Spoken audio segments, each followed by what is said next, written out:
ফল দানা বাঁধে কিন্তু ঝরে যায়, টিকে না। ছাদ বাগানিরা অনেকেই আছেন এইরকম সমস্যায় ভুগছেন যারা, তাদের জন্য আজকের এই ভিডিও।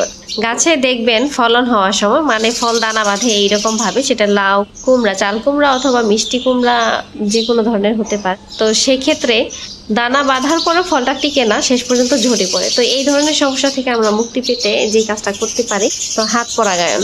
হাত পরাগায়ন করার জন্য কিন্তু অবশ্যই একটা পুরুষ ফুল লাগে।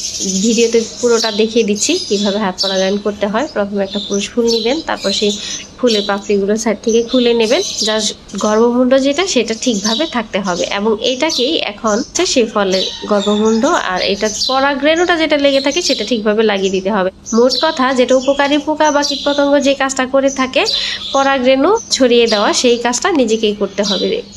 কোথায় লাগাতে হবে আমি খুব সুন্দরভাবে ভিডিওতে দেখিয়ে দিচ্ছি, এভাবে চেষ্টা করে দেখুন, অবশ্যই আপনার ফল টিকে যাবে ইনশাআল্লাহ।